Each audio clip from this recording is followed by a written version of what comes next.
And we have you covered this morning with results from the biggest Super Tuesday races and elections. We begin with that really tight race in the Republican Senate primary. And no surprise here, this one is going to a runoff. Here's how it all went down. Former Auburn football coach Tommy Tuberville with a slim lead over Jeff Sessions. Bradley Byrne not too far behind at 37%. You can see former Supreme Court Justice Roy Moore coming in at just 7% of the vote. Only one candidate in this race will support Donald Trump down the line. Doug won't, Jeff didn't, but Tommy will. Wow, Tuberville isn't pulling any punches, and neither is former Senator Jeff Sessions. Last night, he congratulated Bradley Byrne and then took some shots at current Senator Doug Jones. But he spent most of his 10-minute post-election speech talking about the differences between he and Tuberville. I look forward to this runoff with Tommy Tuberville with great confidence. Let me say this. No one will prevail in this Senate race without being vetted. This is especially true of a tourist from Florida. After those results came in, incumbent Doug Jones releasing a statement saying in part, quote, "I'm focused on the kitchen table issues that affect all Alabamians, not divisive rhetoric or political pandering. I look forward to discussing issues like health care, education, and supporting our military families with whoever wins the primary." And that Tuberville Sessions deal, the gloves are off, but here's how the vote breaks down across Alabama. Tuberville really carried his own. He won in 40 of 67 counties across our state. Sessions carried 19 counties, including Tuscaloosa. Not too much of a surprise there. Bradley Byrne, meanwhile, won 8 counties, mostly in the southern part of our state. So that means hopes for a Senate runoff have been dashed for Representative Bradley Byrne. His campaign manager thought that the undecided voters would turn to Byrne to push them over the edge. But in his post-election speech last night, he thanked his family and his supporters in downtown Mobile. I've been through this before. It's very important that all of us understand what it means to be in a democracy in America, which means the people get to make the decisions, not popular political establishment people in Washington or somewhere else. So the showdown is set. It's Jeff Sessions and Tommy Tuberville. That runoff will be later this month on March 31st. Now the winner moves on to face the Democrat incumbent Doug Jones in November. And then there were two. With a big Super Tuesday, former Vice President Joe Biden has leapfrogged front-runner Bernie Sanders. And here's how our fine folks in the state of Alabama voted. Biden won in a landslide, 63% of the vote. Bernie Sanders finished a distant second with 17%. You see Michael Bloomberg and Elizabeth Warren finished well in back of the pack. In his post-Super Tuesday speech, Biden proclaimed his campaign is very much alive. He then focused on his message moving forward. We can't have a never-ending war between the parties. We need a president who can fight, but make no mistake about it, I can fight. But look, we need as badly, someone who can heal. And meanwhile, as you can imagine, Bernie Sanders remains confident. He is assuring his supporters that he will win the nomination. Look, it's now essentially a two-man race, right? Sanders focusing a lot of his post-speech on Joe Biden.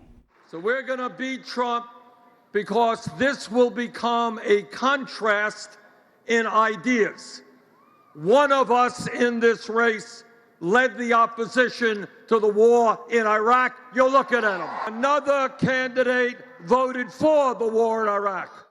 So there you have it. Here's how the rest of the country breaks down on Super Tuesday. Joe Biden will win at least 9 states, including Alabama, Tennessee, Texas, Arkansas, Massachusetts. Bernie Sanders takes at least 3, and at this hour, he has a pretty big lead in California. Right now, California and Maine, a little bit too close to call.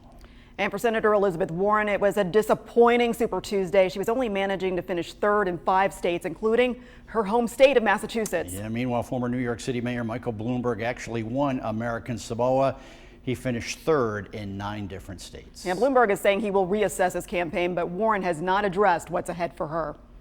So here's the delegate count as we sit now. Biden, with that big Super Tuesday, surges into the lead with 453 delegates. Now, keep in mind, a candidate needs 1,991 to win the nomination, so work to do on all fronts. Sanders second with 382. Warren, Bloomberg round out the top 4 with 35 and 17 delegates, respectively. And we're coming up on 5:06. Happening today, a protest that is planned to try and stop the execution of a man who was convicted in the murders of 3 Birmingham police officers. Nathaniel Woods is scheduled to be executed tomorrow. He is one of 2 defendants convicted of killing 3 Birmingham police officers in 2004. And WVTM 13 Sarah Killian joins us now with more on this story. Sarah, this is a crime that has really haunted this story. Absolutely. Carla, June 17th, 2004. It's a day known as the deadliest day in the history of the Birmingham Police Department. Birmingham police, they were serving a warrant against Nathaniel Woods when shots rang out. Now, Carlos Owen, Charles Bennett, and Harley Chisholm all lost their lives that day. A 4th Birmingham police officer was injured. Woods and a second suspect, Kerry Spencer, were arrested for the murders. Spencer confessed to being the lone shooter. However, both men were convicted and sentenced to death. Woods' family and a slew of others, including the son of NFL legend Bart Starr, are speaking out in support of Woods. They are asking Governor Ivey to commute his sentence before his scheduled execution tomorrow night. A group has a planned protest today in Montgomery outside the Capitol building. They plan to deliver protest letters to Governor Ivey's office. One letter already sent to Ivey's office from the son of civil rights icon Dr. Martin Luther King Jr. This letter from Martin Luther King III read in part, "In just 2 days, your state and the state I was born in is set to kill a man who is very likely innocent." King's letter went on to say, "Killing this African-American man, whose case appears to have been strongly mishandled by the courts, could produce irreversible injustice." At this point, there's been no comment from Governor Ivey or the families of the officers killed. Carla, back to you. All right, thank you, Sarah. Happening now, Birmingham police are investigating the city's 14th homicide of 2020. Officers responded to 47th Street North around 10 last night. That's where they found a man who had been shot and killed. At this hour, other details have not been provided, but we can tell you that no one has been arrested. Well, happening now, cleanup in and around Nashville just a day after a tornado killed at least 25 people. And this morning, our own WVTM 13 Chip Scarborough live in Lebanon, that is just east of downtown Nashville, really got hit there hard. Crews out there cleaning up again this morning. Good morning to you, Chip. Good morning to you, Rick. It's going to be quite some time before things are back to normal here in metropolitan Nashville and Middle Tennessee. All you have to do is take a look around where we are in Lebanon. You can see debris scattered everywhere, like at this gas station right here. It's going to take some significant repairs to get this place back up and running.